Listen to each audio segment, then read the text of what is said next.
Hey guys, I'm Daniel with Redline Home Repair. Welcome to the video today. We're going to be pulling down this ceiling fan, bringing this room into the 21st century. As you can see, this thing, 60s, 70s, 80s, predates me, I know that. Today, I get to work in my socks. I'm standing on a customer's bed. It's not very often I get to go jump on a customer's bed. Just kidding, I never jump on a customer's bed. Always respectful, but it's a lot better than working on a ladder, I can tell you that. So here we go. First things first, go find your breaker that controls the power to your fan and get that switched off. Let's go over some tools we'll be using today. Phillips head screwdriver or drill if you have one, potentially a flathead screwdriver, some wire cutters maybe, some wire strippers, and an electrical tester just to make sure our wires are dead. Those are some of the things we'll be using today. Maybe some pliers, just basic hand tools that you're probably going to have around the house if you're trying to tackle this project by yourself. All right. I got no idea what we're gonna run into up here.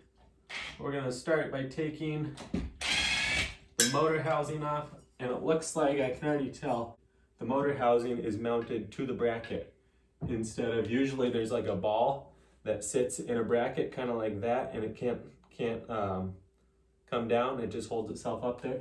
But this to me already feels like it's screwed in. So be careful when you're dealing with something like this because it'll come down fast. All right, yep. So no hanging bracket at all. It's just screwed, and we're gonna pull these wires apart.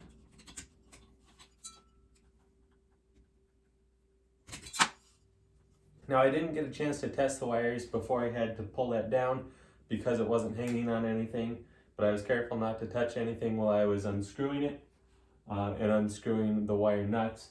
But right now I'm just gonna take this electrical tester, non-contact, which means that you can just touch it to the insulation on the wire and it'll give you a readout, and we're green, so we're good to go. Now they have their bracket screwed in with a flathead, and that's what I mean, you just never know what you're gonna run into. So we're just pulling the mounting bracket off here.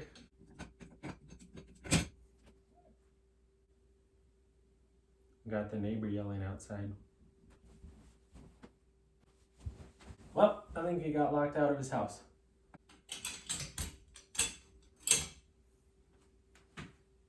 Now I always save the screws that were holding on the old mounting bracket because a lot of times they will have stretched the holes that are in the ceiling box, and so you know these screws are going to work. They're going to fit the holes in the threads and whatnot, and so I just hang on to those just in case.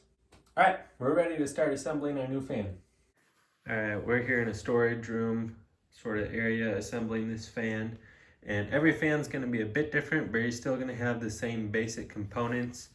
You'll have your motor housing. If you're gonna have lights, you'll have your light housing. Here's your mount, that's gonna screw to the ceiling. Here's your blade arms. This attaches your blade to your motor. You got your blades, and maybe most importantly, your instruction manual. Follow your instruction manual. I can't tell you. There's been times where I thought I could do better than the manual, and I ended up pulling that fan down twice, trying to put blades up while it's in the air. Monster headache. Just follow the directions. They're there for a reason. It's really going to make life a lot easier for you. So maybe you can tell just by me saying that I'm a person that likes to, beat the directions if I can. I've just learned it ain't worth it. Time is money when you're in this business, or, even when you're at home doing it yourself and spending an evening and it's taken a couple hours when it really shouldn't have. Now you're frustrated like I've been, and you're dropping screws, and it all could have just been avoided if you would have checked your directions. So just do that, please. Save yourself the headache. All right, I just want to touch on these grommets here for a sec. In every fan that I've installed, they have these little rubber grommets that go into the holes here on the blades, and then your screws thread through that. But they can be an absolute pain to get in sometimes. Something you can do is take a flat blade screwdriver and just push on that on the outside there, and that will usually help seat it. And then you can kind of just finish it out the rest of the way. All right, we're ready to put our new bracket up. And this is the style where the knob on the motor goes in through there and then sits down and locks in. And so what we're gonna do, because of that, you don't run the wires down through here. We're gonna try to run them out the side so that they're not getting in our way when we're trying to get our knot in. All right, and I'm going to be using the old screws because again, I know those work. And I didn't really like the ones that came in the package.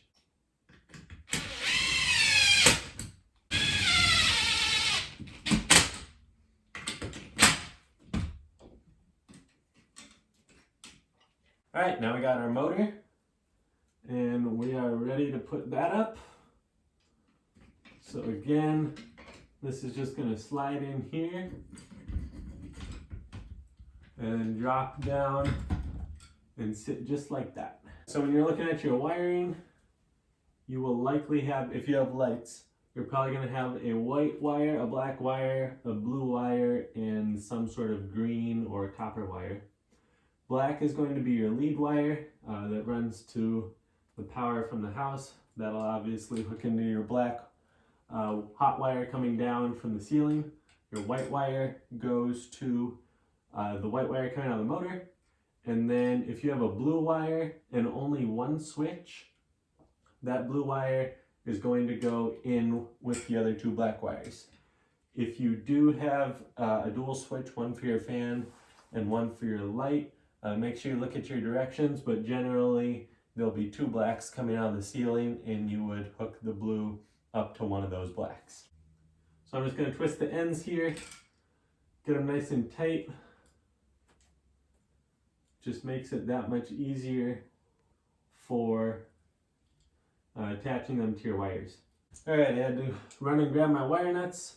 So now we're ready to get this connected. We're going to go black and blue out of the motor to black out of the ceiling. And you just want to get these close. I'm actually going to twist the blue and the black together here. Again, the blue is your lights. So if you have two separate switches, you should have two different blacks coming out of the ceiling. All right, so just get those close, get the wire nut. You want to start turning that as soon as possible so you don't start spreading the ends on your braided wire. And then just turn that until it's tight and until the wires kind of start wrapping over each other. We'll take white to white and then ground to ground. Motor housing, the step that most people forget until their blades are on, and that's bad. Because then you're gonna have to take your blades all the way off to get your motor housing on.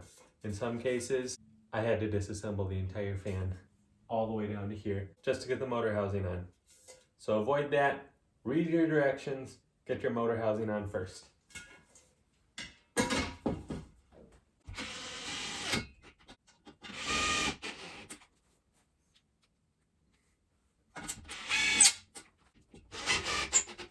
Alright, time for blade arms. My directions weren't super clear on this, but sometimes you can just use common sense, and you know, if I put my light housing on the motor here, I'm not going to be able to get my blade arms on.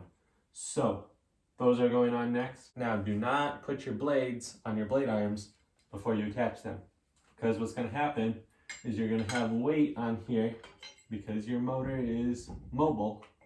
You're going to have weight, and that's going to pull your motor down like that, and it will make it very, very difficult to get your screws in to the pre-drilled holes there.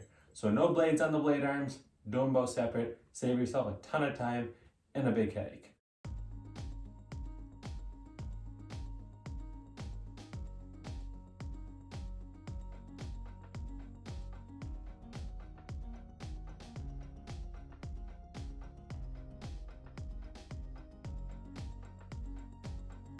Alright, we're ready to install our light housing and our light fixture, and this is all pre-wired. Has a nice little harness that's going to be plug and play directly into there.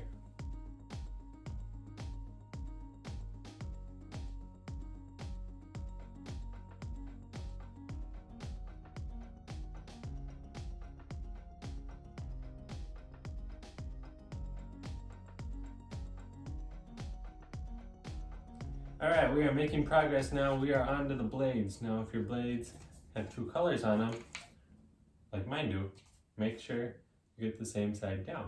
What I usually do, take the screw, push it into the grommet. It's gonna hopefully stay there. And then, if you're up high enough, and it will be very helpful if you can get up high enough, you can just visually line that up and set it in there by hand.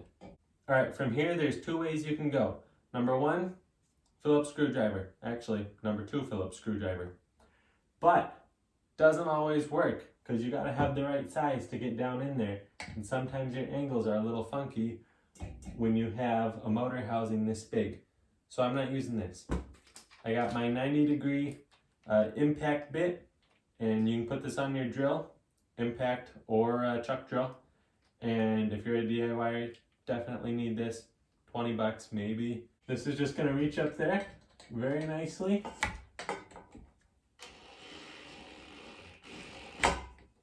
And we're tightened down.